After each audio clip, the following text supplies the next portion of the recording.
Welcome back, deep divers. Ready for a thought-provoking exploration today? One that might just upend what you thought you knew about cannabis. We're diving into some recent research that suggests a potential link between cannabis use and COVID-19 outcomes. And here's the kicker. The findings hint at cannabis potentially playing a role in, get this, reducing the severity of the illness. Yeah, you heard that right. Now, before anyone starts planning a trip to their local dispensary, let's be clear, we're approaching this with a scientist's lens today. Our source is none other than the Cannabis Industry Science Review, the CIS review for those in the know. They're all about bridging the gap between groundbreaking cannabis research and, well, everyone else. The research we're focusing on today comes from Dr. Joseph Kevin Igwe at the Baylor College of Medicine and Dr. Ugo Alaribe at the Caribbean Medical University School of Medicine. They've been looking into this intriguing connection between cannabis use and how COVID-19 patients fared during the pandemic. To help us unpack this potential bombshell, I've got a resident expert by my side. Let's start with the basics. What did Drs. Igwe and Alaribe actually find? Their research indicates that hospitalized COVID-19 patients who used cannabis had lower mortality rates compared to those who didn't. Okay, that's definitely eyebrow-raising, but I'm guessing it's not as simple as saying cannabis is some kind of miracle cure, right? You're right to be cautious. It's an intriguing correlation they found, but we're still in the very early stages of understanding what's going on. It's far too soon to draw any definitive conclusions. Which is where the need for deeper exploration comes in. What are some of the possible explanations for this connection? What could be happening at a molecular level? One of the key avenues researchers are exploring is the role of cannabis's anti-inflammatory properties. We know that COVID-19 can trigger an intense inflammatory response in the body, especially in the lungs, and that severe inflammation is a major culprit in serious complications and even death. So the theory is that cannabis could potentially help to regulate that inflammatory response, preventing it from spiraling out of control. Exactly. Think of it like this: cannabis might be modulating the immune system's response, taking the edge off that overzealous reaction and preventing it from causing more harm than good. That's fascinating. And I'm already thinking, if this holds true for COVID-19, could it also have implications for other respiratory illnesses?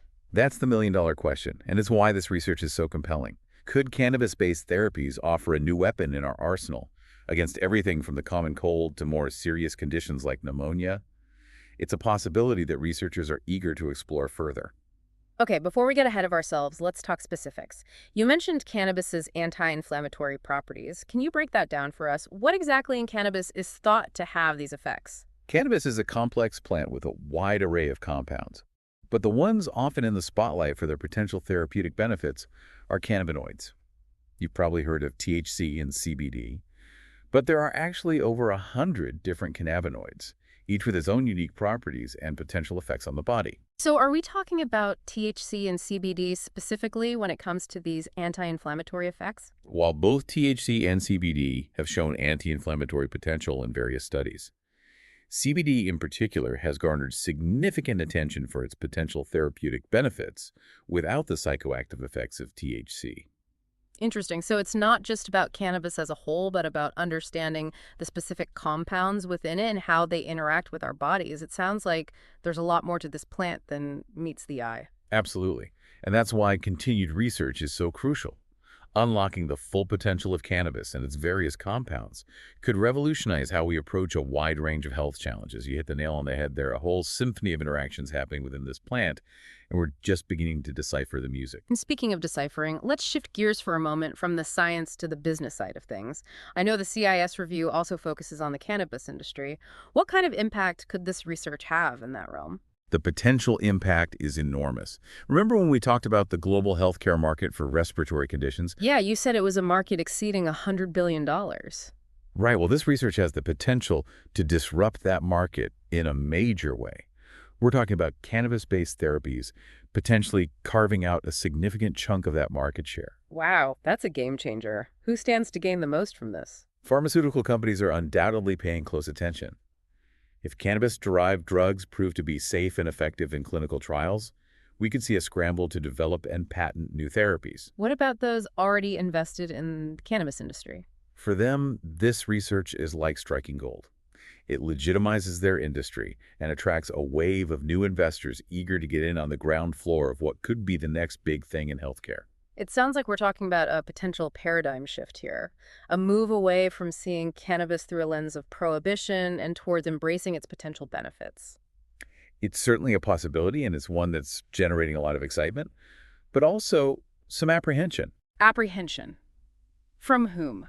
Well, there are concerns from some existing players in the pharmaceutical industry about increased competition. And of course, there are the regulatory hurdles that come with developing and marketing new drugs, especially those derived from a substance that's still federally prohibited in many parts of the world. That's a good point. Even if the research continues to show promise, there are still a lot of obstacles to overcome before we see widespread adoption of cannabis-based therapies. Absolutely. It's important to acknowledge the complexities involved. This isn't a simple case of cannabis being an instant cure-all. There are legal challenges, political roadblocks, and a lot more research needed to fully understand the potential benefits and risks. So where do we go from here? What are the next steps in terms of research? The most crucial next step is conducting large-scale, double-blind, placebo-controlled clinical trials. These trials are the gold standard in medical research, and they're essential for determining whether the promising findings from these early studies hold up under rigorous scrutiny. What would these clinical trials look at specifically? They would involve testing cannabis-based therapies on a much larger and more diverse group of patients with various respiratory conditions. Researchers will be looking at factors like dosage, frequency of use, and the efficacy of different cannabinoids or combinations of cannabinoids. They'd also be carefully monitoring for any potential side effects. It sounds like we're talking about a long and complex research process. So while this initial research is exciting, it's important to manage expectations. Precisely. We need to temper the enthusiasm with a healthy dose of caution and patience. It's going to take time and rigorous research to fully understand the potential of cannabis as a therapeutic agent for respiratory illnesses. This conversation has definitely given me a lot to think about. What do you think is the most crucial takeaway for our listeners? I think the most important takeaway is that we're on the cusp of a potential revolution in how we view and utilize cannabis. This plant, which has been demonized and misunderstood for so long, may hold the key to unlocking new treatments for a wide range of ailments. It's a powerful reminder that there's still so much we don't know about the natural world and the potential it holds for improving human health. But with continued research and a commitment to scientific exploration, who knows what groundbreaking discoveries await us? It's like we're witnessing a scientific renaissance around cannabis, right? We've Yeah. gone from decades of misinformation and stigma to this incredibly promising frontier of research. It's pretty remarkable. It really is. It's a testament to the power of scientific curiosity and the importance of keeping an open mind. We can't let preconceived notions or outdated ideologies hinder our pursuit of knowledge and potentially life-changing discovery. So true. Now, for our listeners who are hearing all of this and feeling that spark of curiosity, what would you say is the most valuable piece of advice you can offer about navigating this complex and rapidly evolving world of cannabis research? That's a great question. I think the most important thing is to be an informed consumer. Don't just take headlines at face value. Dive deeper into the research, understand the methodologies used, pay attention to the limitations, and be wary of any claims that sound too good to be true. Excellent advice. It's crucial to be discerning, especially when it comes to something as impactful as our health. Speaking of which, let's loop back to where we started. We've explored the intriguing link between cannabis use and COVID-19 outcomes, the science behind it, and the potential economic ramifications. What's the key takeaway you hope listeners will carry with them? If listeners take away just one thing from our conversation today, I hope it's this. We are potentially on the verge of a transformative moment in medicine. Cannabis, a plant with a long and complicated history, might hold the key to unlocking new and more effective ways to treat and manage a wide range of respiratory illnesses, including COVID-19. But it's going to take continued rigorous research, open-mindedness, and a willingness to challenge the status quo to fully realize that potential. What a powerful thought to leave us with. This deep dive has been a wild ride full of twists and turns. We started with what seemed like a simple question, and we ended up exploring a whole universe of possibilities. It really drives home the point that knowledge is power and that there's always more to learn, especially when it comes to the incredible complexities of cannabis and its impact on human health. A huge thank you to our expert for joining us on this incredible journey and for sharing their insights. And to our listeners, thank you for being curious with us. Remember, this is just the tip of the iceberg. If you're interested in diving deeper into the fascinating world of cannabis research, be sure to check out the Cannabis Industry Science Review, the CIS Review, for cutting edge insights, analysis, and the latest breakthroughs. Until next time, stay curious, deep divers.